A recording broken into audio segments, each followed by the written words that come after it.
All right, what's going on, guys? Welcome to another episode of the BeBall Jones podcast with Nelson Haskin.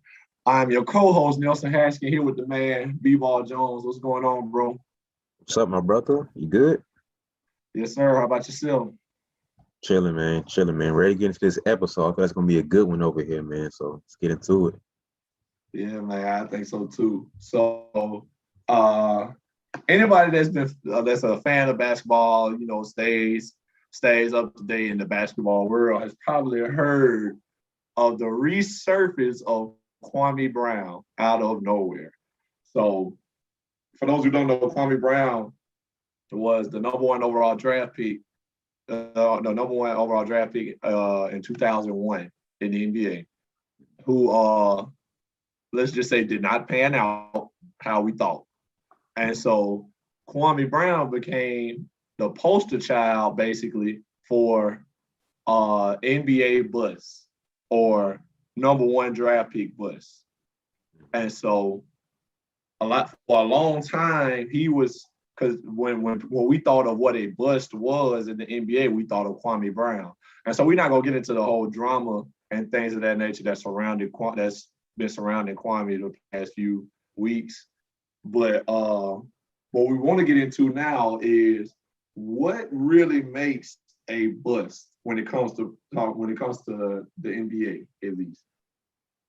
What makes a player drafted highly? Like, what? Well, let me go to you first. So, does an NBA bust first off have to be drafted high, in your opinion, or is it just anybody drafted that didn't turn into anything? Um, yes and no.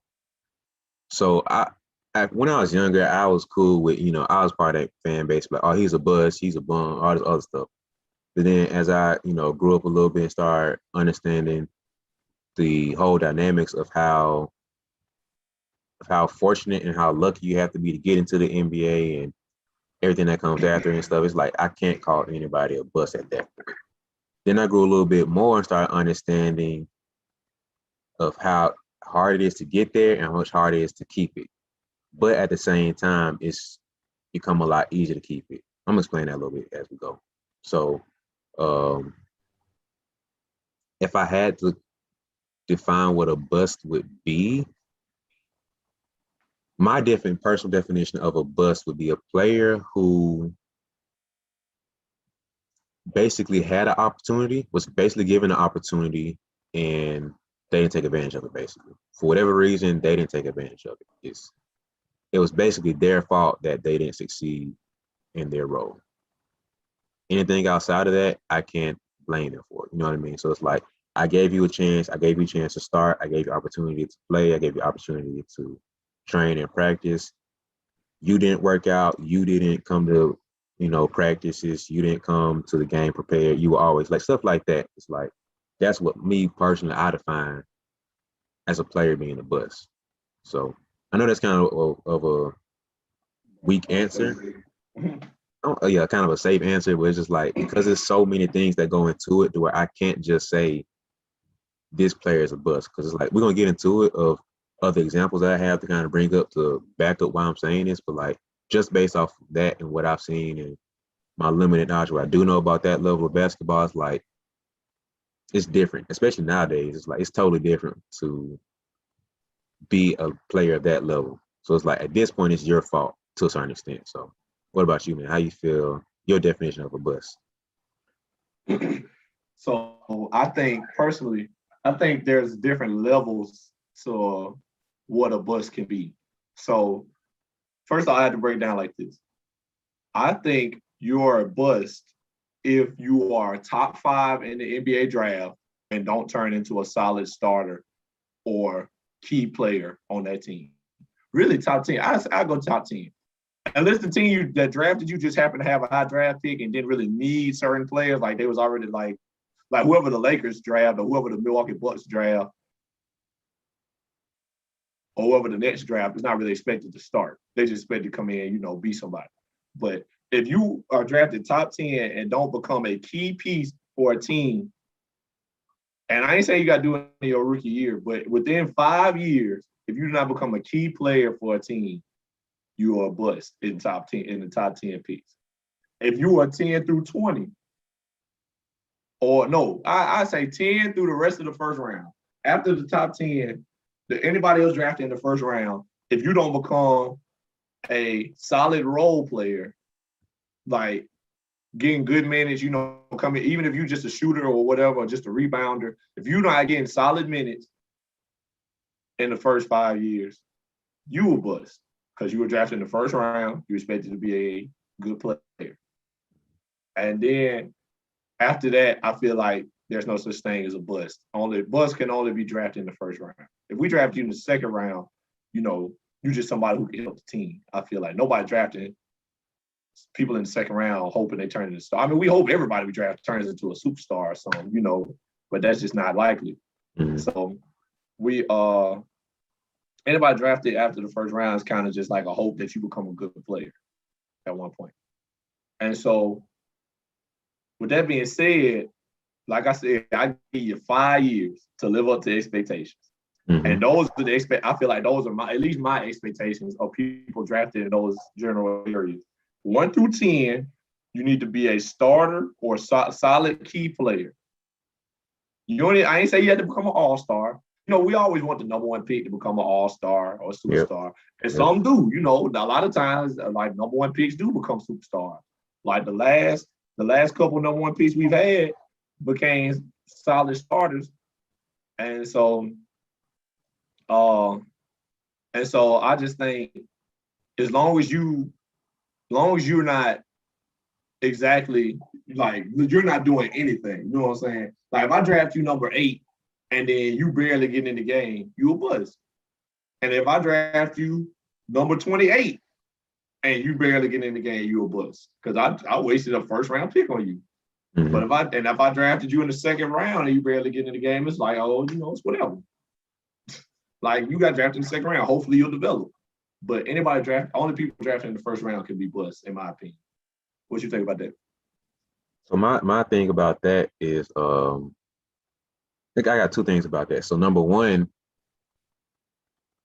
let's say you specifically, all right? Hmm.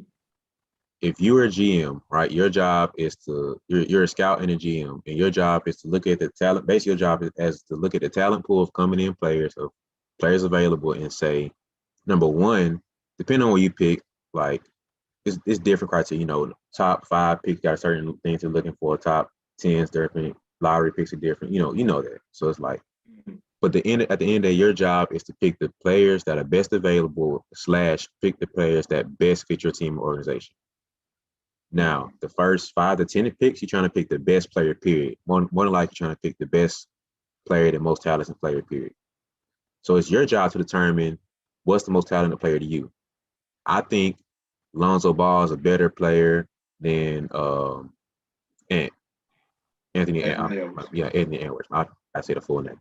I think that Trae Young is a better player than Luka. I think that Melo is a better player than LeBron James. It's my job as a GM to make these decisions, right? So if I draft this player number 6 and like Steph Curry was number 6 and he doesn't pan out because of his ankle injuries, the player can't control that. You know what I mean? To a certain extent, he can't control that. You know what I mean? Like injuries are a whole different thing, but it's my job to pick the most talented player and the best player. So if my job as a scout and a GM is to say, this guy is worthy of a top 5 pick and doesn't pan out, I have to take some blame for that too. It's not just the player's fault, it's my fault too. And so it's like, we can't just look at the player and say that, he's a bust, he failed because he didn't thrive as a top 5 pick. Maybe he shouldn't have been picked top 5. That's my fault as a GM for thinking he's a top 5 talent and he's not. You know what I mean? So it's like maybe he was great in college and great in that situation that made him thrive to make him seem like an NBA player of this caliber. And he's really a top 10 pick. So as a GM, as a scout, they got to take more responsibility for that. And then number 2, you can go ahead. I was going to say, but like, I feel like there's a little bit of luck involved in that, like you said, Of guys course. get injured, so you can't really blame that on the guy drafted. But Yeah. like it's a little bit of luck involved. So, but if you draft a guy 3, 4, 5, and they just turn out to not be good for no apparent reason, they just like they're not really panning out. Then yeah, obviously you do have to take some of that blame. It ain't all on the players, but at the same time, that player, hey, I mean, you know what it is. At the end of the day, you play. Like my coach tell me, hey, I can't put the ball in the hoop for you. I can only call the plays. So if they just not panning out, oh, man, it's blame sharing on both ends. But if they didn't draft for somebody else would have, it just wouldn't have been as high. And they still would not have panned out, most likely. So I just think it's a little bit of luck involved. But go ahead. So my counter argument to that would be that, yes, don't get me wrong, luck is a big part of pretty much anything that's successful in life. You need some level of luck. But at the same time, it's like somebody, I forgot who said that, who came up with this quote, but like lucky is nothing but preparation meets opportunity. Right. So it's like, yes, he was quote unquote lucky to be in the situation, but he's been busting his butt this whole time, training every day in the gym for the opportunity, and now he's lucky. But what if certain players never get the opportunity like they need to? Maybe he was drafted in a terrible situation because the coach sucked. He didn't have any real coach, like Boogie, right? DeMarcus Cousins. That's my guy. Everybody knew he could ball out. He was great enough to carry a team by himself for how many years he's Sacramento? I think like 8 years. But he never had a consistent coach until his last 2 years. And they still fired that coach. You know what I mean? Like, he didn't have great coaching for most of his career. Maybe they were a good coach, but at the same time, it's a bad situation for them. Like, certain coaches do better with younger players, do better with developing talent. Some coaches only need veteran players because they need to go straight in. Like, I ain't got time to baby you and develop you. I need a certain level of skill and talent and maturity already, and then we go from there. And so if we're a lottery pick and I'm a coach that needs veteran and seasoned players, you drafted me as lottery pick. The lottery pick is expected to be ready to play right now. But he's a guy that needs more training and more seasoning to be who he could be. But he's drafted to me as a number 11 pick. He's expected to play and play well, like you said. But me as a coach, I'm not giving him a chance and opportunity because I need play now players. So he's not getting an opportunity because he's in a bad situation. But all this time he could play. So like I said before, a bust is a player who is given an opportunity and a chance, and it's in their hands basically, and they fail basically. So I can't call that guy a bust because he was never getting a chance under this coach. And for example, Brandon Jennings, he had his rookie year, he balled out. Remember, he dropped 50, I think his rookie year, or I think his rookie year or second year, he dropped 50. He was like, he was ahead of his time, and he was unheard of for somebody that young to be scoring that effortlessly and easy. Like, that was crazy. Then he said after that, he wasn't getting the same opportunity anymore. Milwaukee wasn't rocking with him the same anymore. The best looking at him crazy. So it's like, hey, young blood, how about you? You can't do it over here, man. It's like, I can't score. I can't play basketball. That's how I play. You know what I mean? So it's like, Brandon Jennings was a bucket. If anybody knows Brandon Jennings, he was a bucket. Like, he was. Then he lefty too. So the lefty's different, man. Some lefties, I'm jealous sometimes of lefties, but they different. They crafty. They either super crafty and shifty, or they just super smooth. Like, some lefties different. But like, Jennings was a bucket, and so he had a couple rough years in Milwaukee where he was getting playing time and not getting playing time. He scored 50, then scored 2 the next game. You outside looking in, you're like, man, what's wrong with him, bro? He can't play. Like, he's super inconsistent. No, he's getting his confidence killed because he's told to play in a box. This is what a point guard does. He's put in a box in the pigeonhole of what a point guard should do, not knowing he's more of a Lou Will, Jamal Crawford type. Just let me score and let me go. Let me do what I do, and you do what you do. So, like, players not given opportunity of pigeonhole into certain boxes of frames of what they should be as a player hurts them to grow and develop within, like your time frame of 5 years. My first 3 years were killed because rookie year I didn't play or I was inconsistent. Sophomore year, I'm not playing because I'm under the same coach and my team isn't built for me. Third year, I get traded. So now I have to learn all these new things on the fly. Then I got hurt, but I ain't tell nobody. I'm still trying to play on this hurt ankle because this is my last year of my contract. And now I got re-signed to this contract. I only got 2 more years out of this 5 like you talked about. So now I signed a 2-year deal now. So now in these 2 years, I had to refigure this whole team out. I have to gain my confidence back from these first 2 years I got killed. And now I have to redefine my game as a point guard now.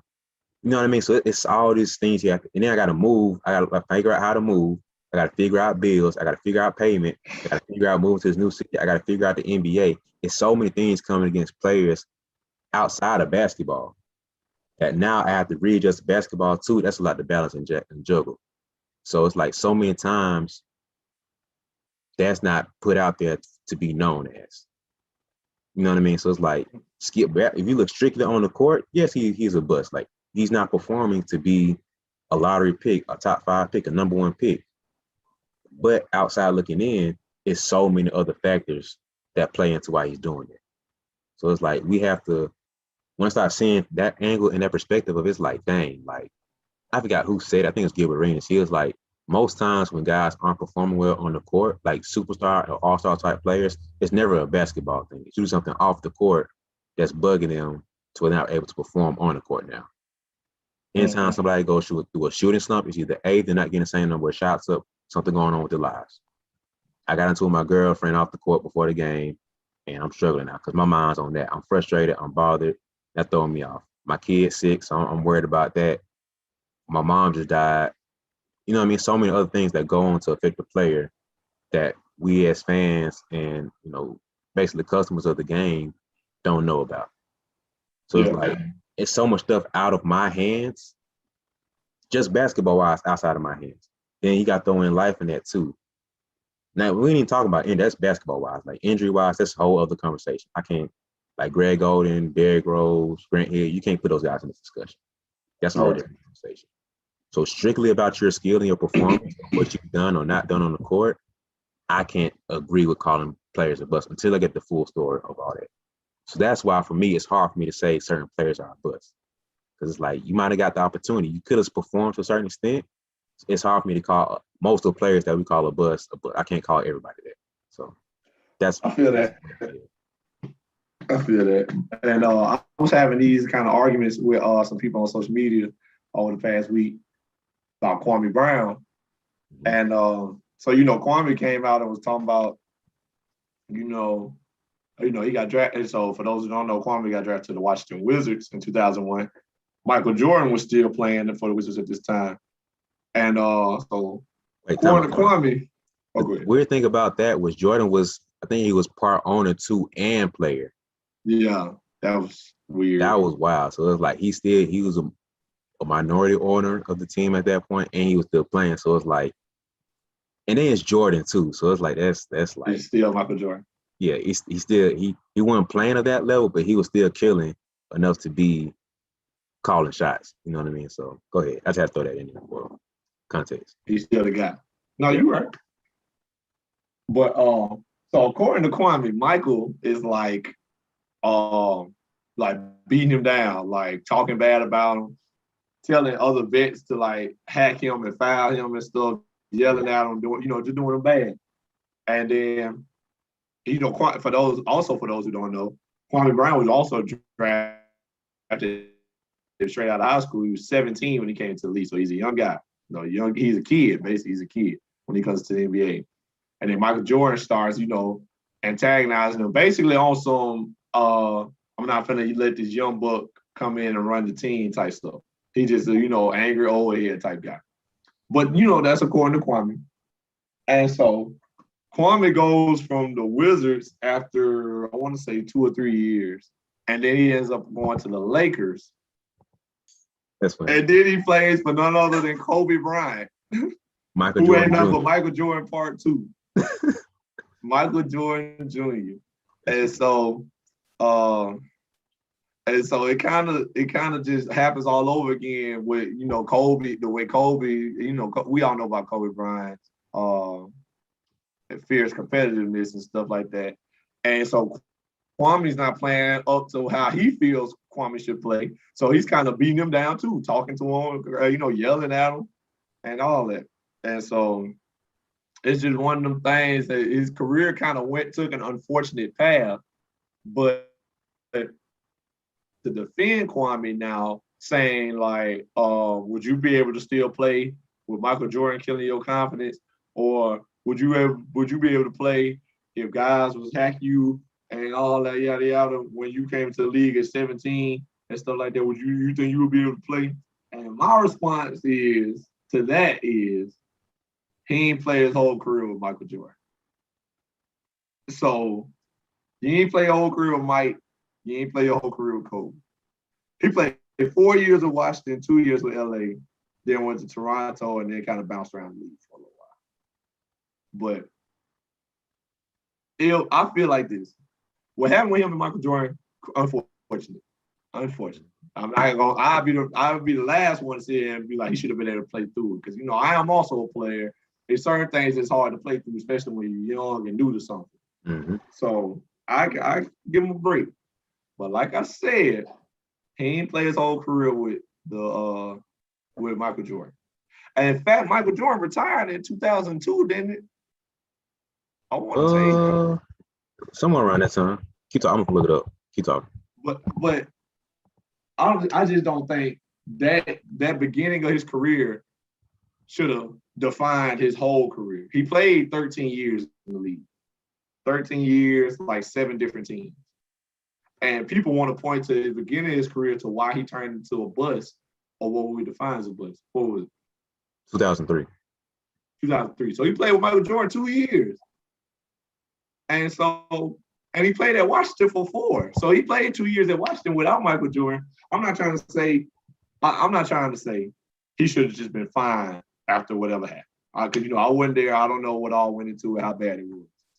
And, in Kwame's words, he was like, you would have broke down if you had to live through what I went through and all that, yada, yada. And so I feel like, he had a valid point.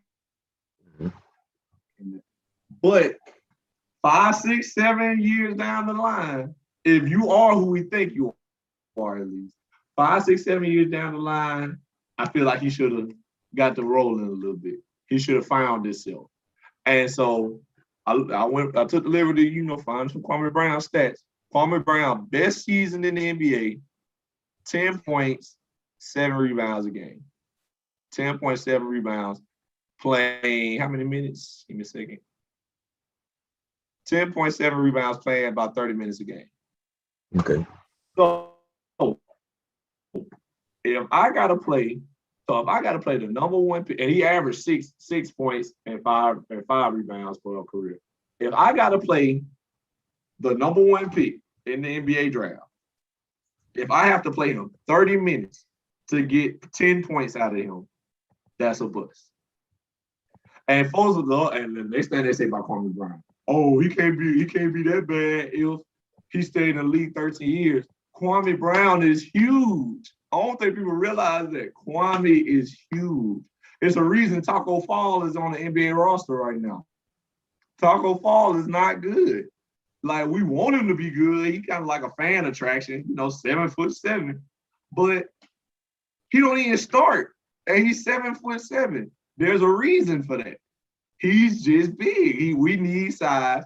He has the most size any human could possibly have, and so it's just one of those things. I don't think people realize that, and so we're not gonna use this whole episode to just talk about Kwame Brown. But I just feel like whatever may have happened to start your career, despite injury, with the exception of injury, whatever happened to start your career, it may not have been the best situation for you. You might not have had the right coach, or you might have walked into a bad situation team-wise. But excuse me. But you might have walked into a bad situation team-wise. All that. But that's why I say 5 years down the line, you got 5 years to prove to me why we drafted as high as we did. 5. So I ain't saying every number one draft pick ain't got to be rookie of the year. Every number one draft pick ain't got to be a superstar in the future.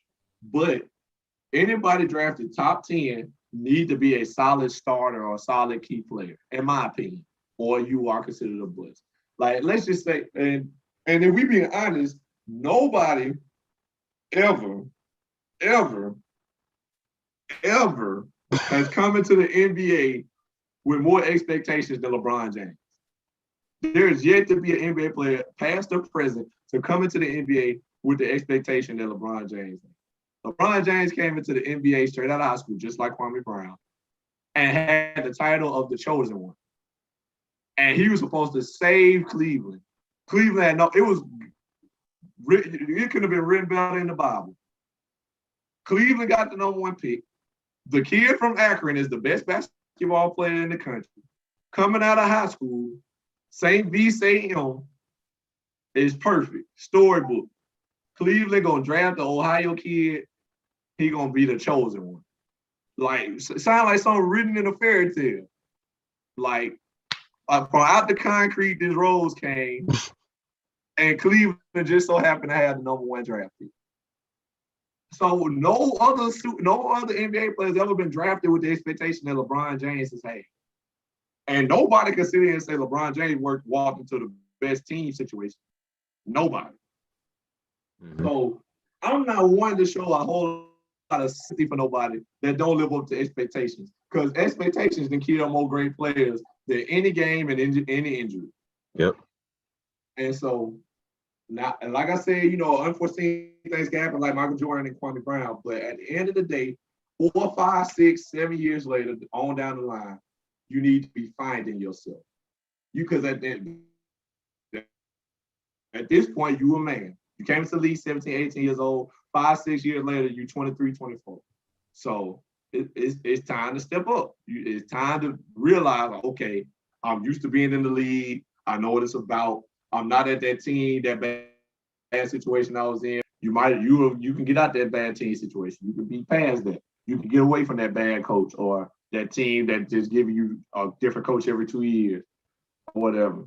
But at that point, you go from being 17, 18 to 23, 24. You're a man now. You should be accustomed to being in the league. You know what it's about. You know how to prepare yourself. You know how to train. You know how to play. You know your role. You know your play style. At that point is where you need to be starting to expand, where you need to be starting to grow. And some guys we never see growth from, at the level that we want to see. Like, you don't have to be, like I said, no top 5 pick got to be a superstar. You ain't got to be an all-star, but you got to be a solid key player. Like, you can't just be a guy on the team and we drafted you number 5 or top 5. We wasted our pick, in my opinion. That is what I consider a bust. That is the bust to me. So if you ain't growing in 5, 6 years down the line, that's a bust, in my opinion. Okay, so I hate to keep going back to Kwame Brown, but he's a very great example to use that we can use to umbrella a lot of other situations. So to give more context, like I said, to that whole situation, Michael Jordan has been known to not be the greatest GM and owner of a franchise. He's historically known to not be good at his job, basically. Right. He's known to have a bad pick of talent, a bad selection of players to choose from. And so I want to say 3 years ago, maybe, he hired a new GM. And Mitch Kupchak, he used to be with the Lakers around when Kobe was there. Owners are usually the last one to okay most deals, because at the end of the day, it's their team, it's their organization. So the GM, a president, the coach, you all got to sign off. I got to sign off whatever y'all guys trying to do. I'm signing the checks. I'm signing these players. It goes through me. So Jordan okayed or denied whatever happened. And so go back to what I said before. It's the GM's job, whoever is the coach and up job, to say this player is this caliber player, so we're going to select him there. Jordan has been known to not be good at that specific spot of choosing players for him to be picked. So, like you just said, the expectations of a player changes from where they're picked at. So, if Kwame Brown was selected as a second-round pick, he would not be a bust. He's basically slotted to be a role player. And so a lot of players are selected at a higher pace or higher place because the GM wasn't good. You know what I mean? He didn't do his research or whatever. You know what I mean? He just wasn't good at his job, basically. And so he thought he was a top 10 pick, but really he was a late first round pick or a second round pick. And basically all the other, maybe him and one other GM thought he could have finessed his way through, but all the other coaches and stuff knew that he wasn't that great. It's not my fault you picked me there and put a little expectation on it. Go ahead. Now, I kind of got a problem with that now because I feel like anybody drafted number one, if you wasn't drafted number one, you was going to be drafted top 3. Anybody. Oh, like, so that's my other point about that. So it's certain years where I remember, I can't remember what year this was, but I remember before going into the draft, but most analysis were like, this year isn't a great year to have superstar talent coming out. Yeah, some draft classes are weaker than others. So think about that about every single year. You're going to have a solid top 3 picks. After that is you're looking at all-star superstar players, top 3 picks. After that, it's legit role players. Some years it's straight role players. Some years is the 03 draft, and you got a historic class. So it's like every year it changes bit by bit. You might have a solid top 5 picks or top 5 players. The rest of them are okay. A top 3 picks, the rest of them are okay. A top 1 pick, maybe 2, the rest of them are okay. So it's like I can't help that I'm in this mediocre class and I'm the best player. No offense to any player, I'm not trying to say that. It's coming out very bad, but in context of what is going on. So it's like, it's not my fault. I'm the best player in this mediocre class of role players. So to go through Kwame's draft to show who was picked, Kwame went number 1, Tyson Chandler went number 2, Paul Gasol went number 3, Eddie Curry went 4, Jason Richardson went 5, Shane Battier, Eddie Griffin, Cassandra Jop, Rodney White, Joe Johnson, Kendrick Brown, try to pick, Richard Jefferson was picked. Zach Randolph was picked. Brandon Hayward was picked. Gerald Wallace was picked. That's a Bama boy. Samuel Dallenberg, Jamal Tinsley, Tony Parker, Gilbert Arenas, Gill, that's my guy. Ryan Scalabrine, Earl Watson. Look at the talent. There was talent here. Okay, but listen. So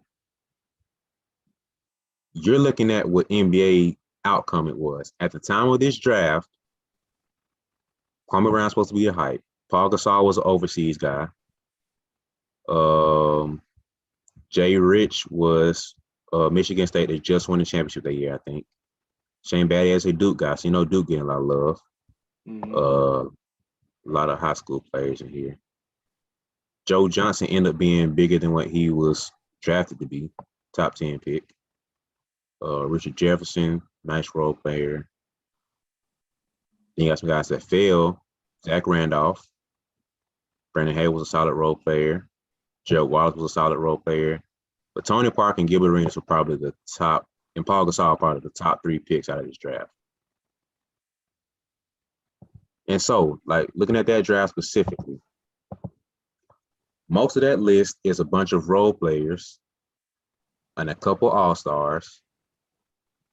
And that year, the GMs didn't do their job very well. And so it's like, obviously, if Gilbert Arenas was a late first-round pick, Tony Parker was a late first-round pick, and Paul Gasol was a number 3 pick, Zach Randolph was a late first-round pick, GMs didn't do their job very well. So it's like, you can't blame the player completely on where I'm picked all the time, because even as the number 1 pick, I'm supposed to be the best out of mediocre. That draft wasn't listed or hyped to be that level of player. You know what I mean? Like Tyson Chandler isn't called a bum. But if you look at Tyson Chandler was a solid player though. Okay, but that's the same. Okay, where did he get? He was in New York, right, when he got drafted? I think so. No, Clippers, my bad. He got drafted to the Clippers. The Clippers at that time were a very young team. That's when they had Darius Miles, I think. Did he get traded that year? Tyson Chandler got drafted to Chicago. My bad. So he played Chicago, 1, 2, 3, 5 years. Decent little run. Went to New Orleans. Went with Chris Paul. That was probably some of his best years. Went to Charlotte, won a ring in Dallas, and went to New York the next few years. Dallas again, Phoenix. Don't know what that is. LA, Phoenix again, and Houston. To look at his numbers, let me see. His career average 8.2 points in his career. And 9 rebounds. And 9 rebounds. Compared to Kwame Brown, Kwame was 10 and what? Kwame was 6 and 7. 6 and 7. Compared to Tyson Chandler's 8 and 9. 8 and 9. 6 and 7, 8 and 9. 6, 7, 8, 9. Right? One pick less had 2 more points and 2 more rebounds. But one guy's a bust and one's not. You know why? Yeah, I can tell you why. But you get what I'm saying, though.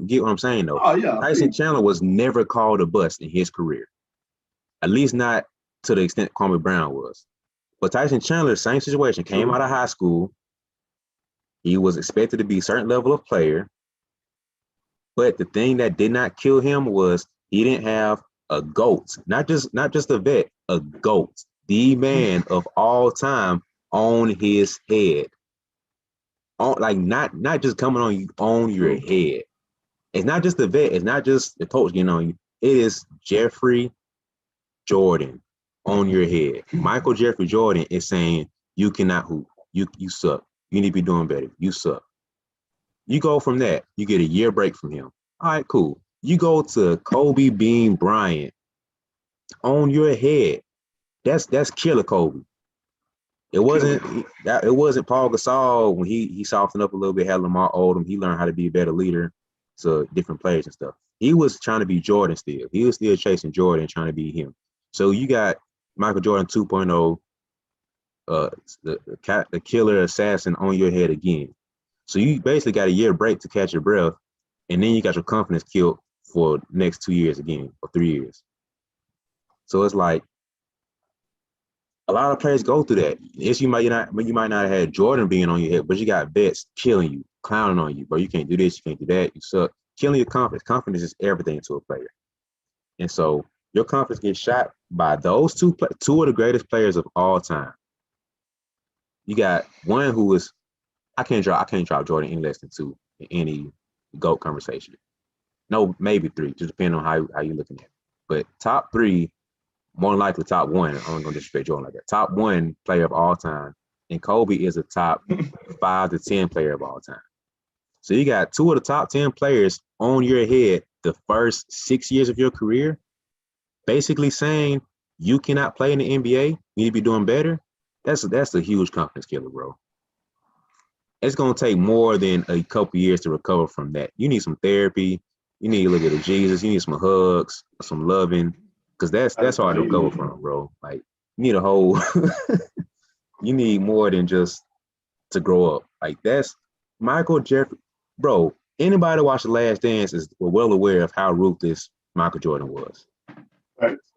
Anybody that knows Kobe Bryant understands how ruthless Kobe is, because he was basically trying to be Jordan. So you got 2 of the most ruthless players known to the history of mankind involving basketball to be on your head back to back your first 6 years of your career.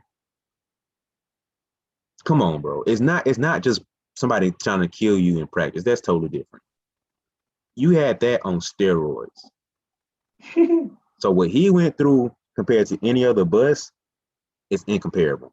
So I wrote a list down of what some of the most popular guys want to be a bust are. So you got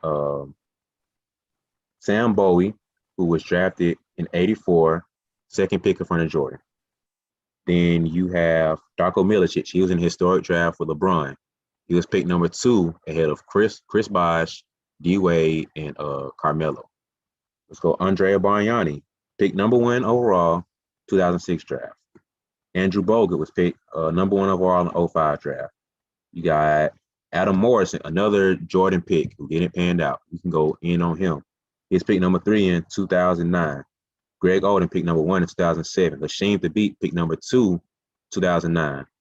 Jahlil Okafor, pick 2015, pick number 3. And Anthony Bennett, 2013, number 1 overall. And so these guys are known as busts. But none of these guys had anything comparable to what Kwame Brown went through. And Kwame Brown survived to stay in the NBA for another 13 years. That alone is respectable. Because I commend Kwame Brown for what he went through and still survived to the NBA for 13 years total. So you're telling me that Anthony Bennett, Jahlil Okafor, Darko, Lashim Thabit, I'll say Greg Oden off of there. But he's just labeled as a bust, but he's not qualified to be on this list. Adam Morrison, Sam Bowie, Andrea Bargnani, Andrew Bogut. Name me one player that went anything comparable to what Kwame Brown went through. Anything remotely close and similar to what he went through. I mean, we don't know that for sure. We don't know if they did go through anything like that. We only know Kwame Brown because of him speaking out. Jordan and Kobe Bryant. Name any player in the history compared to those two. As far as being a ruthless dictator of a player and being on that level. I don't feel like I give you Mike. Mike for sure probably. I don't feel like Kobe was like no dictator. I feel like Kobe just was like, man, you need to be better. Because you remember Kobe and Dwight Howard. Dwight Howard was already good before he got to LA. We thought they were gonna be a super team. At that time, he wasn't. He softened up a lot. Like I said, he had the year he got Paul Gasol. The year after he got Paul Gasol, he realized he couldn't be that type of leader anymore. He had to change up his style, being on a player. So he didn't get ruthless Kobe. He didn't get that level of Kobe. He got a lot softer. Like I think Derek Fisher said it. He softened up a lot by the time Dwight got there. Dwight didn't get Kobe. He got basically Sharman Kobe, to say it the nicest way possible. He got a softer version of Kobe. You know how some parents get, they be like, when they're a parent, they're ruthless. When they get grandparents, they soften up a lot. He got grandparent Kobe. That's what he got. He was still mean and stern, but it wasn't to that level. Yeah. But I still don't, bro. I just feel like I understand. I of all people know, like, it's hard to play when your confidence ain't where you want it to be or where it should be. That's hard as a basketball player, especially.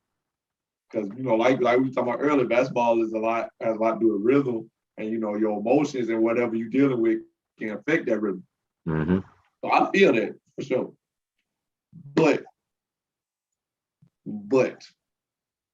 if this man could have played to the potential and expectations that they have for him. So let me tell you, Tyson Chandler, of course, I didn't research a little bit. Kwame get taken over Tyson because Kwame killing Tyson Chandler at every workout, killing him. Okay. But pre-draft, they said Kwame killing Tyson Chandler. And Pau Gasol right after them. So they drafted 3 bigs first. They obviously consider Kwame to be the best of those 3 bigs. So there was whatever kind of excuse you want to give, there was reason to believe he was the best big in this draft. And the Wizards must have needed a big this season, or unless they just thought he was going to be the best overall player. But they must have needed a big. So, like I said, the Michael Jordan thing is unfortunate. I just cannot. I can't get past the fact, like, you let this carry over your whole career. Your whole career, you give me 10 points once. 10 points a game once. Okay, in so your whole career. So furthermore, what Kwame was saying, he was saying that Jordan never even wanted him. He drafted him to get traded for Elton Brand. Because like I said before, some coaches and organizations are set up to win now. Jordan was at the last end of his career. He wanted to make the playoffs. He wanted to win. He drafted him to trade him for Elton Brand, who was with the Clippers at the time. And so that pick was supposed to go to the Clippers for Elton Brand. Elton Brand was a little bit better player, a little bit more seasoned player. I think he was drafted in 98 or 99, I think. So that was about 3 or 4 years in the league. He's a little more seasoned, a little bit more, basically a better player. No offense to Kwame, but just a better player. It's the truth. Already established. Exactly. So Elton Brand, I think he's about an all-star around that time, so close to it. before the injuries. So it's like, okay, I'm drafting this player to trade him. I don't want him. I don't feel he's ready to play on this position. He's not ready for this platform. But the trade didn't go through, so now I'm stuck here. I'm stuck with this player. Me as the owner, GM, president, coach, I might feel a type of way. Right? So now, okay, you number one pick, knowing I didn't want him as the number one pick. I literally picked him to go somewhere else. So compound that with confidence being killed, didn't want him to be there, and you playing under Jeffrey Jordan, that's tough to come on. It's tough. So it's like you were saying before, him going against Paul Gasol versus Tyson Chandler. Now look at the players overall. Paul Gasol he's gotten better, but he's not really a one-on-one type of player for real. If he's not getting the ball in his spots, he wasn't that great. No offense. At that point in his career, he was really good, but he wasn't a one-on-one like not like today's player. Tyson Chandler definitely is not a one-on-one player. Kwame Brown probably was a better one-on-one player than Tyson, maybe, and that's very questionable. Now, defensive-wise, Tyson Chandler hand down the best one out of that crew. But now, back to my other point, I'm drafted here because of circumstances. Now, if, like I said before, Kwame was not picked to be a number one overall pick. He was selected to be a number 16 pick. The expectation would have been totally different. Those 10 points would have been excellent for any other situation. If he got drafted to the Lakers around that time, all we need to do is back up Shaq, give us a couple points off the bench, and give us solid defense. Be ready to be in position for Kobe lobs the ball. That would have been fine. But because he's number one pick, now you had these level expectations on him. You know what I mean? So it's like I'm not trying to baby players. It's not what I'm trying to do. But it's like we have to rewire and change the perspective of how we see everything. Every number one pick should not be judged the same way. So like we talked about before we started recording, we went through the rundown of number one picks overall. We had how many years in a row? 1, 2, 3, 4, a 5-year run of superstar and all-star players being selected. 2008, Derrick Rose number one to the Chicago Bulls. 2009, Blake Griffin number one to the Clippers. 2010, John Wall to the Wizards. 2011, Kyrie Irving to the Cavs. 2012, Anthony Davis to the Hornets. So you had 5 years straight of superstar and all-star players. Now, after that, let me go back. After that, we had Anthony Stinking Bennett. That's a good situation to bring up. So Anthony Bennett, that was the Cavs in 2013, right? Yeah. LeBron James came back 2014. He came back 2014, yeah. 2013, 2014 season. Exactly. So I remember that year was a weird season because the Cavs weren't exactly sure how that thing was going to play out. They just drafted Bennett to be you're going to fit with Kyrie Irving. They had Tristan Thompson that year, number 4, or somewhere around that time. They drafted Tristan Thompson, number 4. Yeah. They had Dion Waiters. They had a young squad that they were trying to groom to build up to be a playoff team in a couple years to go and develop. LeBron came back and threw all that stuff out the window. Like, nah, ain't no developing players. It's like win now. Wherever he goes is automatic win now. Same situation with Michael Jordan. I'm not trying to develop. I need to win now. I'm LeBron James. I'm one of the GOATs. I'm Mount Rushmore. I need a ring now. So Anthony Bennett went from preparing for development as number 1 overall pick to scrapped, basically. Did he play that year with the Cavs at all? Anthony Bennett? Yeah. I doubt he did. No, they traded that. I thought they traded that pick for Kevin Love. Or did he go ahead and play for Cleveland at first? So he played that year, and he had decent. He went averaged 13 points, No, my bad. Oh, that's minutes. Terrible. He averaged 13 minutes, 4.2 points. Let's go to rebounds, 3 rebounds, and 0.3 assists. Played 52 games. Next year, he went to Minnesota after that trade, averaged 5 points, 3.8 rebounds, and almost averaged an assist. So at that time, Minnesota was developing too. Minnesota wasn't known as a great organization to play under because Kevin Love wasn't happy, wanted to get traded. After that, he went to Toronto. After that, he went to Brooklyn. So by your 5-year standard, he played in 4 different cities, went to 4 different coaches, at least 4 different coaches, 4 different offensive terms, 4 different defensive terms, terminology to learn, 4 different players, 4 different guards and systems to learn, 4 different habits to learn in 4 years, out the league, year 5. Now, he's not the first nor only player to go through the situation or something very similar to it. I can probably run down a lot of these list players that I named earlier went through very similar situations. Because there's a reason why the draft is the way it is. The draft is set up to where the first lottery picks, I went to the worst teams basically to help develop and re-engineer and rejuvenize the franchise, the team, all that great stuff. So that those picks are meant to be a very valuable pick to help rebuild these teams. Now, as a player in that situation, you're supposed to be given a couple years to develop. The reason why those teams are bad is for whatever reason. Either they don't have talent, the coach is terrible, the GM's terrible. There's some reason why that team is bad. There's a reason why the teams are picking top 5, top 10, top lottery picks. There's a reason why. Right. Most times it's because they either don't have talent or the coach is terrible. In which, when the coach is terrible, that means the whole structure is kind of bad at that point.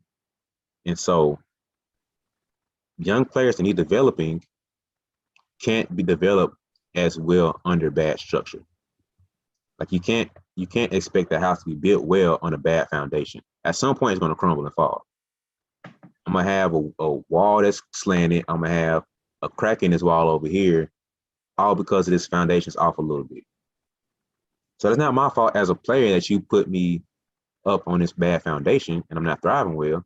Every player is not LeBron James. Every player is not going to be Anthony Davis, Kyrie, Blake Griffin, such and such, so on and so forth. A lot of those guys were very fortunate, like you said, go back to the luck point of being lucky to be drafted under a good coach. To where, yes, the situation was terrible. Maybe I'm a great coach with good enough players to start developing around, but my GM's not giving me that one piece that I need to fit in there. Like we talked about with the Blazers. Dame Lillard and CJ, they probably like one piece away from being a championship contender now. But as a coach, Terry Stotts, there's only so much I can do with this talent right here. If I'm missing one piece, it's only so far we can go. The Nuggets are doing great. Oh, we just got hurt. We need a couple more pieces here and there to make sure we still, good. The GM's fault. They're not scouting the right players, they're not trading the right players, they're not signing the right players. There's always some reason why those teams at the top of the lottery are there, because they're the bottom in the standings every year. So it's like, as a player, it's only so much development I can do if the coaches aren't training me right. I'm not getting an opportunity to develop, or I'm thrown in the fire when I've been committed and drafted to a situation to be a development player, but now I'm forced to be a play now player. So like, you got to put all that under context and say that, dang, maybe every player that we talk about being a bust isn't a bust. Nah, I ain't feeling it. I feel like, okay, when you went to college, like, as you're a pro now, but when you went to college, you had expectations then. Because I have expectations. I remember early on in the year, before our season even started, this past year, I rolled my ankle real bad, turned my ankle. And ankle was swole up, everything. Couldn't play. Had to go to the training room, get, physical therapy every day, all that. So we was doing strength and conditioning at this time. or we was starting strength and conditioning. And I had to miss like the first 2.5 weeks because of my ankle. Every day I walked in there, my coach said, man, Nelson, I ain't seen you play basketball yet. I don't even know if you can still play. I got to go back and watch the BeBall highlights to know if you remember what you used to do. I don't even remember if you could play basketball. This was every day that I walked to the gym. 6 a.m., 1 o'clock practice, it didn't matter. My coach is on me about that. I can't play, okay? I can't even, my trainer was like, hey, no practice, no workouts. And like, I'm the type of guy, I'm doing everything I can to play. But my coach on my head, like, man, I don't even know if you play basketball no more. I don't see you do nothing but eat. I'm out here paying you to be a ball boy. He was saying these type things to me. So then I start feeling that pressure, like, coach, it's me, your boy. Remember? Like, I start feeling that pressure, like, okay, when I come back, I need to come back playing. I need to come back on top because he clearly is losing faith in me as a basketball player. So when I came back, I come back at like 70%, 70%, I would say for myself. Trainer say, hey, you can start back practice. They give me an ankle brace to, show me how to lace it up tight, all that. He said, you can practice. I'm practicing. Really ain't doing much, but I'm getting through the whole practice. You can still see it like hindering me though. We get ready to play our first scrimmage. I'm still about 70 to 75%. So we're going to do like an inter squad scrimmage. I got to guard Hunter Preston. Now, Hunter Preston is our best player. Second team all conference this past year. Should have been first team in a lot of our teams. Good player. All right. The thing about Hunt, we call him Hunt. The thing about Hunt is he got an unlimited amount of hustle and energy. Hunt gonna hustle after all the loose balls. He don't mind getting on the ground. He gonna fight for every rebound that come near him, everything. That's just the type of guy he is. Hunt don't know how to go under 100%. It's either full speed or nothing. That's the type of guy he is. Hunt proceeds to kill me in this scrimmage. Hunt had 20 points. I think he had 24 points, 20 rebounds. Kicking my butt, Brian. And coach let me have it. We watched film that we had the scrimmage on Friday. That next Monday, I see my assistant coach. He said, we're going to watch film later. Just know you're finna have your welcome to Columbus State. That's what he told me. I was like, coach, he ain't give me no kind of sympathy, he ain't give me no kind of leeway on this. Like, he know I'm hurt. Like, he know I just came back. He's like, hey, man, boy don't really care about that. He the type of guy, if you playing and you healthy, he that type of guy. And my Coach Butler, he's showing me the series. He's like, hey, I know you was hurt. I can tell Jawai how you were playing. Because he was coaching my team. Coach Moore was coaching the other team. Coach Butler was coaching my team. Like, I can tell by where he was playing, you was hobbling a little bit. I can see a little limp in the way you running. I know you ain't 100%, but he ain't gonna care about that. I'm just going to tell you, you're gonna get ready. We get in film. It seemed like every other play, he's saying my name in film. Nelson, what is this, man? Nelson, you gotta have that rebound. Nelson, you gotta box out. One play, I kid you not, Brian. One play, they shot the ball. They shot a three. I boxed Hunt out as best as I could. So the ball bounced towards this side where my ankle is, going towards my bad ankle. Basically, I can't lift to release to go get the ball. Hunt swim moved me, kind of almost just throw me out the way, go get the rebound, lay it up. I could not do anything. There was nothing I could do. I just had to be like, sorry, I couldn't get it. I can't move. I can't even release off the ground to go get the rebound. And this man did not care about none of that. He like cussing at me, yelling at me, all that. And I ain't telling you this for you to feel bad for me. You feel, I ain't saying that. I ain't saying that for you to be mad at my coach or anybody listening to this. I don't care about that. All I know is when that happened, I realized, okay, I gotta bring it. That's all that matters. He don't care if I'm hurt. He don't care if I'm sick. He don't care how I'm feeling that day. None of that matters. When I get out here between these lines, I gotta play. I gotta prove myself every day. And that's just how I took it. I ain't get mad at him. I ain't get mad at my teammates. I ain't get mad at my assistants. I ain't get mad at the trainer for letting me play. I almost would have felt better if he said don't play, if I'd have known that was gonna happen. But I wasn't mad at them. I was mad at myself. I was like, why am I not where I want to be? I am not where I need to be at this moment in time. I wasn't playing good enough. I'm not healthy, but I should have been better. I know what I can do. I know what I'm capable of, and this is not that. And so when people are here telling me, you don't know what they were going through, he might have had this going on, you might have had this coach and all that, yada, yada. I done had everything that you talking about. Now, of course, I went in the NBA. I ain't had to move. I wasn't doing they kind of travel schedule. I ain't have all that going on. I wasn't being grown, paying bills and all that. But all I can tell you is I do have to go to school, had the pressures of school, because school ain't just easy on this level. I ain't like I'm just out here chilling. And ain't nobody doing my work for me. I don't care how good at basketball you is. Don't nobody do your work for you if you ain't playing for no big time D1 school. That ain't happening down here at Columbus State, just so everybody listening knows. So I still got to do my schoolwork. I've been in relationships. I got girlfriends and girls that I talk to. You feel me? I've been doing that since I've been in college, just like anybody else. I done had arguments with my girl and then had to go play.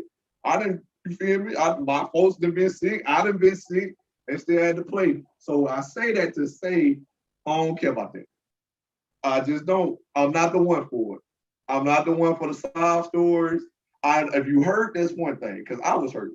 But if you able and you get out there, you just got to do it, man. And that's what I learned. That's what Coach Moore taught me. If he ain't teach me nothing else, when you get out there every day, you just got to do it. It's on you. I don't care what else going on outside of here. Because when I get between them, and that's how I approach the game, though. When I get between them lines, what's going on outside of this gym, it don't matter no more. It's about us in here, and it's on me. They expect me to do this, and they are dependent on me to do my job. So if you've been in the league 13 years, and for 13 years you did not live up to them expectations, it's on you. And that's just how I feel about it. Because if LeBron James would have came into the league and would have been and had the same career as, let's say, if LeBron James would have had the same career as Hakeem Olajuwon, that's still great. But guess what? He ain't live up to expectations. We're going to be mad at LeBron for that. People in Cleveland, people everywhere will look at LeBron like, man, he could have been so much better. He did this. He could have did this. And Hakeem Olajuwon, obviously a great player, top 10 all time for a lot of people. Two-time champion, two-time finals MVP, defensive player of the year, MVP in the same year, one of the only 3 players to do that. Let LeBron James have that career. We mad at LeBron. Let Zion Williamson had the career of Charles Barkley. We disappointed. Everybody has different levels of expectations on their life or on their game. You don't live up to them expectations, it's on you. Your situation might not be great. Kyrie got drafted to the Cleveland Cavaliers just like Anthony Bennett. Come on, bro. That's not a fair comparison, bro. Come on. How is it not? Number 1 draft picks, both from big name schools, both went to the Cleveland Cavaliers. What happened during Kyrie's year and Anthony Bennett's year at the same time? One got to play with LeBron James. The other one got traded for LeBron James. And it's 2 different. Kyrie Irving was in Cleveland 3 years before LeBron. That's what I'm saying. So Kyrie had 3 years to build up to say, like, LeBron's not playing with, he's not playing with young talent. He's not playing with maybes. He's playing with guaranteed some level of veteranship. I'm not gambling to see what Anthony Bennett can turn out to. I'm not gambling to see what Andrew Wiggins can turn out to. I'm not trying to be Jordan and develop a Pippen. I need a Pippen right now. So Kyrie was developed to a certain point to say, you know what? I say enough for him to say, I'm about 90, I'll say 80% sure. If Kyrie was a rookie, I'm about 80% sure he would have got traded that year if LeBron came back. About 80%, no matter what Kyrie showed you those 11 games at Duke, because he was not a veteran and I didn't guarantee what I could get from him, he more than likely would have got traded that year. That's how I feel. And that, you might be right. But I do know that I'll put it to you like this. Kyrie get drafted to Cleveland and he ball out. Anthony Bennett gets sent to Minnesota, right? Mm-hmm. Karl Anthony Towns get drafted in Minnesota. He balling out. Mm-hmm. Whatever team you get drafted to and you couldn't produce, 9 times out of 10, they done drafted somebody who did. So it's on you at a certain point in time. We got to look in the mirror. That's how I feel, especially as players. As players, at a certain point in time, you got to look in the mirror and say, I didn't handle my business. I didn't do what was expected of me. And that's okay. Like we all want to be better. We all want to do what the people expect of us, what our team expects of us, and what our coaches expect of us. We all want to be that level of player. But if we don't, it's okay to look in the mirror and say, I ain't get it done. It's games I looked at. It's games I didn't cry. It's games I didn't went home and just laid in the bed, stared at the ceiling like I didn't get it done today. I didn't do what was expected of me. And that hurts me as a player to know I let my team down and I let myself down.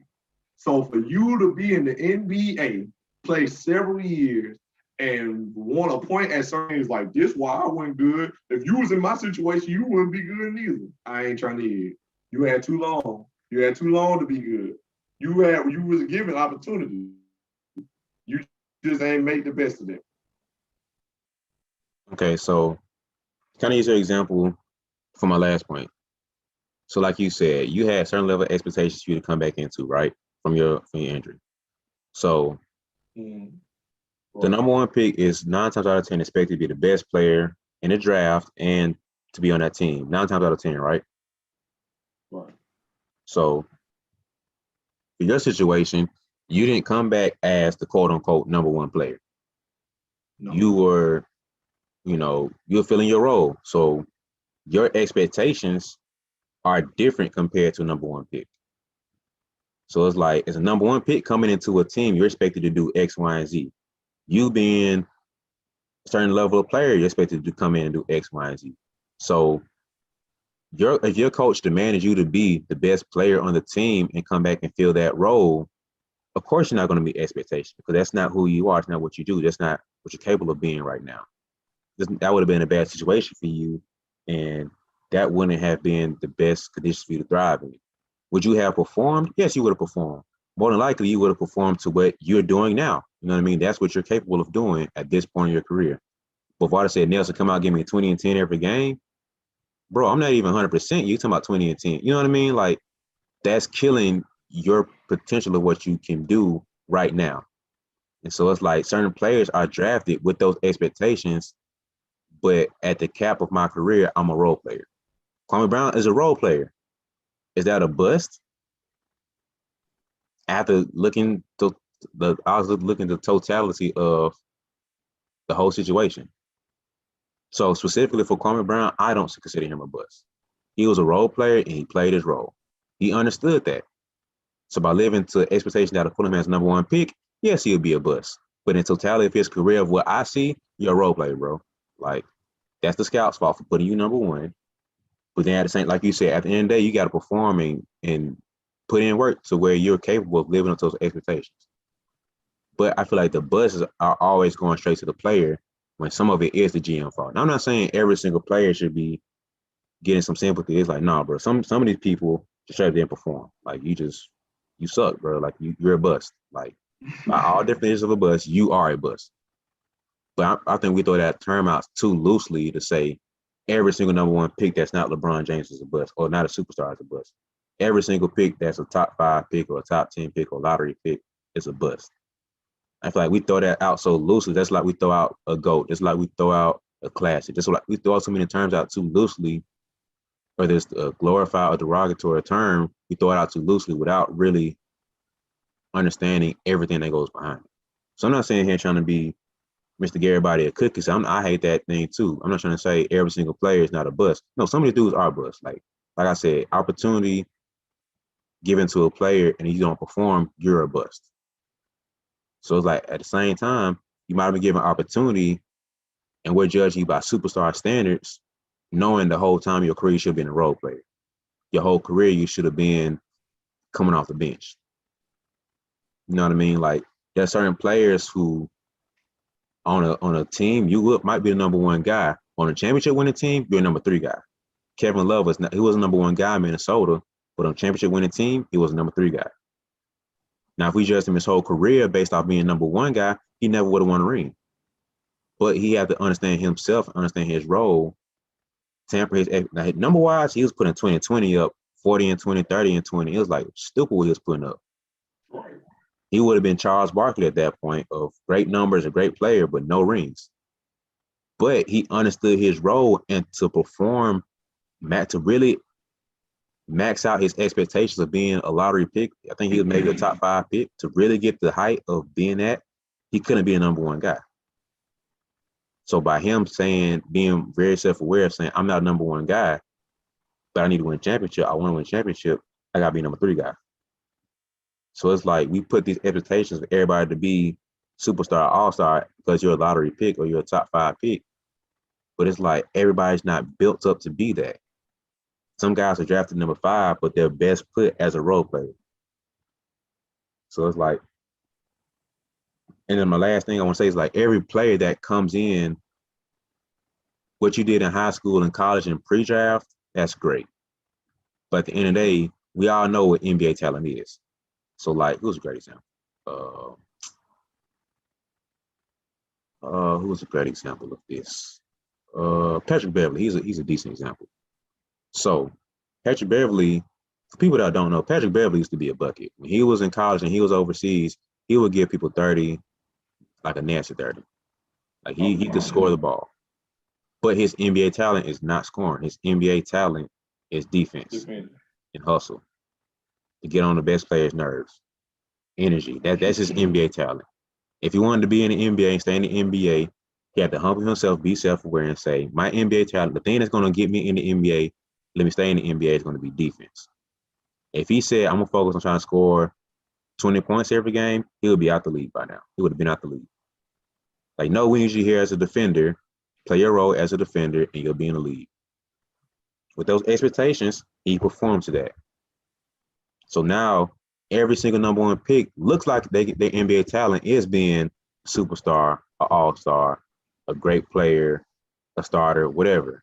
But their NBA talent, Kwame Brown's NBA talent was obviously defense and some level of rebound to a certain extent. Setting screens for Kobe, setting screens for the point guard, and get out the way. Go play defense, go lock up Shaq for us. Hold down this one-on-one matchup, contain Shaq as best as you can, contain Paul Gasol as best as you can, play good defense. That's all I want you to do. So every pick isn't NBA talent of a all-star, superstar, or starter player. So at the same time, I'm not trying to baby that player, but it's like understanding every single player shouldn't be held by that standard of expectations. Because if I held every single player by that standard, then everybody would be falling short.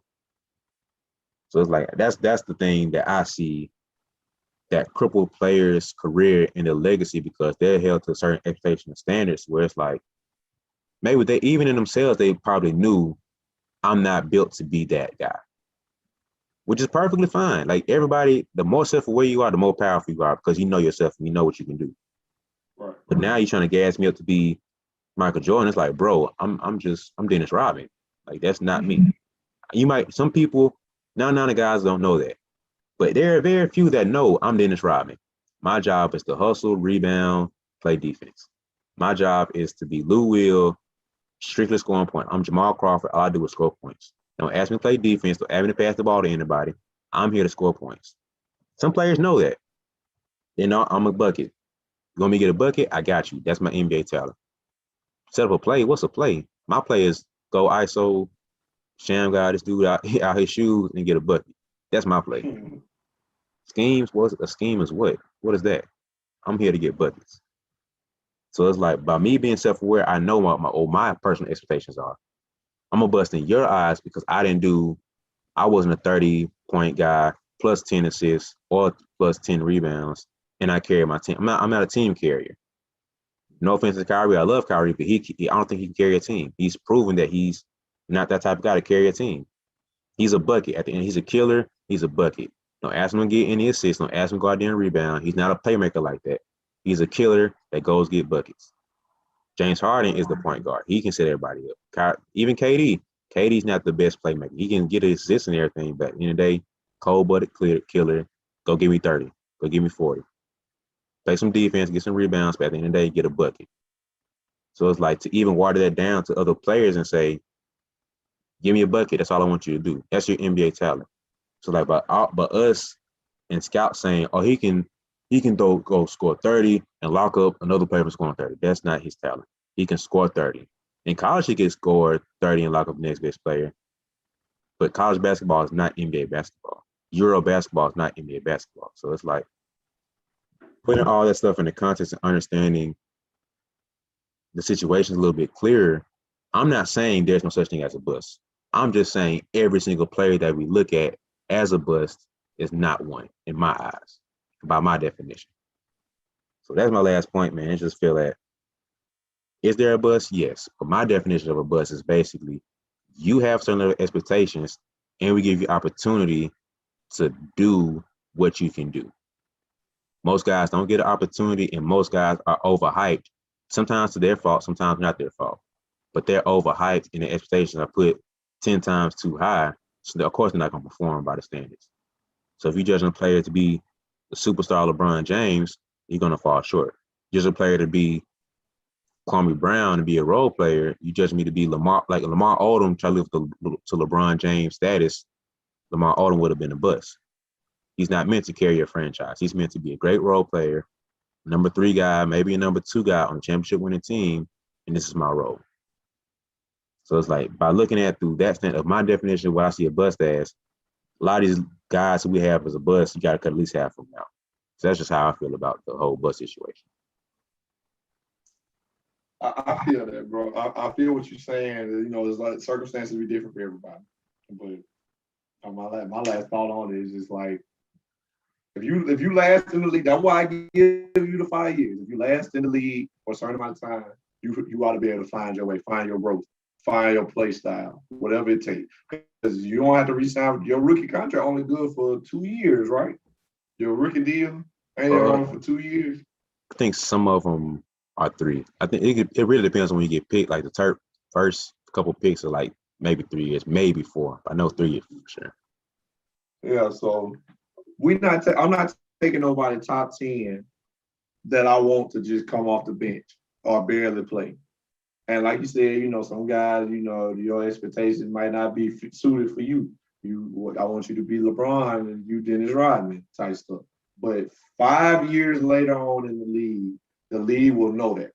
And if you play like Kwame Brown, you play like Tyson Chandler, you play like Pau Gasol, play them many years in the league will know what you are and who you are and how you play. So with that amount of time and that amount of opportunity, you should be able to find yourself. Like I said, I got to play the number 1 pick in the draft, 30 minutes to get 10 points and 7 rebounds. That's a bust in my eyes. You had your time, you had your opportunity. And this is what I got out of it, and that is not the expectation you had before you. And so if you ain't meet your expectations, that's just it. That's just what it is. If you get hurt, you feel me, that's another story. But with the time and opportunity, if you don't meet the expectation, that's a bust. That's the definition. You didn't fail. And with the time and opportunity, you ain't meet the expectation, you fail, in my opinion. You ain't failed in life. Because I remember that's kind of what people start talking about too. And when I say you bad or you're a bust, I'm talking about in the grand scheme of things on the level of which you play on. I know I'm not better at basketball than Kwame Brown was. I'm not better at basketball than Darko Milicic or Anthony Bennett. I'm not better than any of those guys. But for the level that we consider them to be on, number 1 draft picks in the best basketball league in the world, they did not meet the expectations they had. And so that's just all I consider a bust. And every number 1 pick don't have the same expectations as other ones. Like the expectations of LeBron had, like I said, nobody's had the expectation LeBron was placed on him coming straight into the league. But he met those expectations. And so I feel like at that point, I mean, everybody ain't gonna be LeBron, like you said, but nobody else has LeBron James' expectations. So I feel like there's no excuse for an Anthony Bennett. There's no excuse for Andrea Bargnani. There's no excuse for guys like that. Either you reach those expectations or you don't, and that's just how I feel about it. But I'm good now, bro. You anything else you want to say on the topic? Yeah, so we actually brought something back to my memory. So I remember, I forgot who it was, but they were saying a lot of scouts, or no, a lot of coaches, something asked scouts like, "Yo, so Anthony Davis, what's his ceiling and what's his floor? Mm. What's his what at his peak best? If he's developed the perfect way, where do you see him developing to be? I see him being a Kevin Garnett type player, maybe a Hakeem Olajuwon, maybe being this type of player. That's his ceiling at his best. I see him being at that level. He's basically a superstar player, carry a franchise, a great defensive anchor, give you a nice 20 and 10. That's our player. 25 and 10, 25, 12, something like that. What's his floor? His floor is Tyson Chandler. I'm throwing this out. Tyson Chandler, Dikembe Mutombo, KG without the offense. You know what I mean? Not Dwight Howard, but you know what I mean? A defensive anchor. He offensive game not developed. A great defensive player. That's all he is at best. He gets you a couple defensive player of the year awards, a Rudy Gobert type.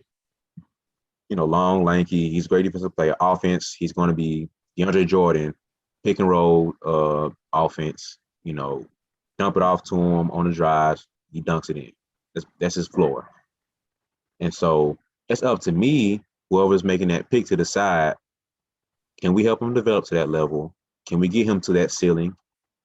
Or do we need him at that floor? You know what I mean? So it's like, as me and I'm the decision maker. It's my job to say, I see him I can see that ceiling for him. I can see him being the king. I can see us developing and putting the pieces around to where he can develop to that point. Or I see his floor. All we need is a defensive guy. That's all I care about. If I'm the Warriors, I don't need a I can't think of nobody right now. I don't need a cat. I need somebody that can give me 20 and 10 every night. I can use a joker who just sets everybody up. He scores a 12 to 15 every night and averages 6 assists, 7 assists, 8 assists every night. I'd rather have that than 20 and 10 guy. I don't need that. So I need a defensive rebound. I need a JaVale McGee that can just get rebounds, play pick and roll, make these reads off the passes, pick and pop, and pass it to him like Draymond, make 1 or 2 reads, maybe 3 reads, and pass the ball here. That's all you got to do. And so the ceiling and floor thing is a very important thing too. So his development is not all on me. It's on the coaching staff, the GM, to pick the right player, to pick the players around so you can develop and thrive within the confines of what we see him being. And so that's kind of my last point on that. We kind of see eye to eye with the bus conversation, man. But I just feel like overall, we're gonna have to agree to disagree, man. Because I agree with some of your points. I agree with the fact that, at some point you got to take ownership and just be like, it's my fault that I did it. I'm a big believer and fan of not blaming other people. If something fails, it's my fault, especially in my position, trying to grow my business and everything. I don't want to put anything in anybody else's hands to say, you're the reason that my idea or whatever I did fail. I'm taking ownership because it's me.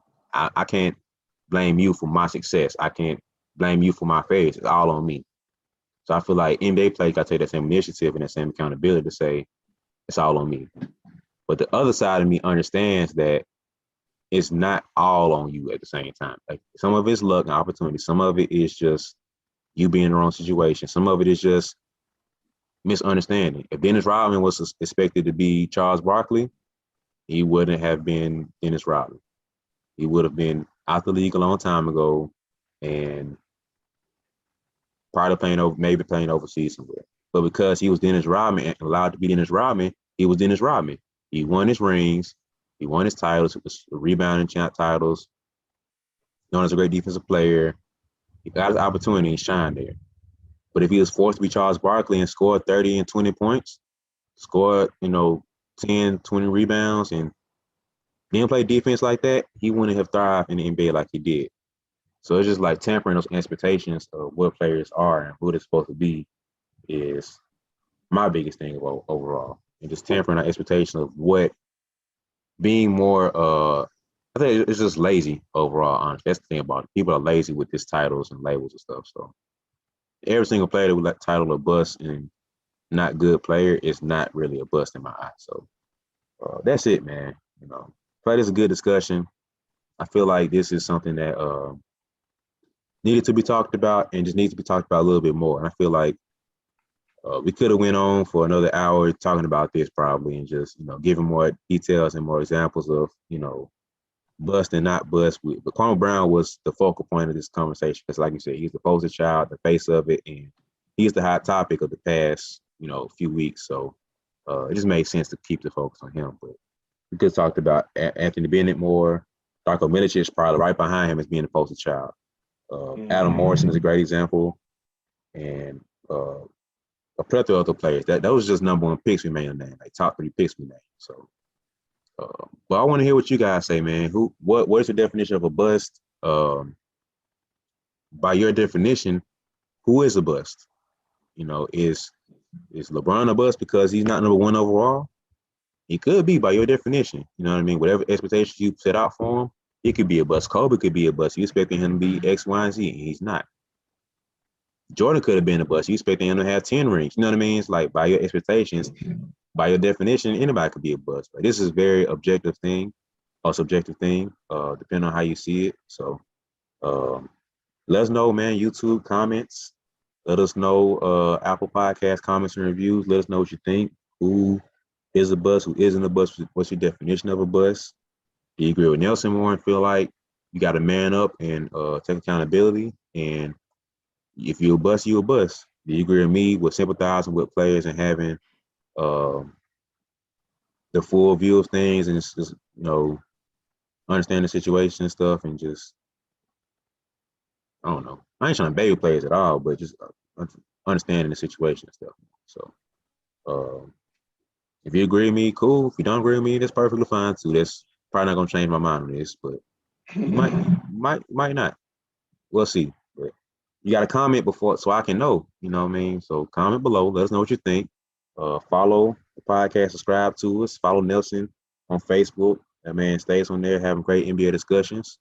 I'm not on there as much. Just not my expertise of following. But my guy Nelson loves it, man. That's what he thrives at. So converse with him, comment with him, follow him. Make sure that you follow him on Twitter as well. He's at NellyH34. Subscribe to the podcast overall on Google, Spotify, Apple, anywhere else you get your podcast. Follow us on YouTube. And that's it, man. I ain't got nothing to say. You good? Good. Well, we out then, people. Appreciate you listening. Tune in next week for a special rant by my guy Nelson. Got some stuff to get off his chest about a certain situation, certain player. I don't want to give anything away, but this is a funny one, man. So, but y'all gotta tune in, man. I can't spoil nothing for you. Tune in next week to know what we're talking about, man. So if you're not tuning in, you're lame. I just want you to know that, man. You're not cool. So you're missing out. You're missing out on a great podcast. But I'm rambling now. But that's it, man. We out. Appreciate you listening. Tune in next week. That's it.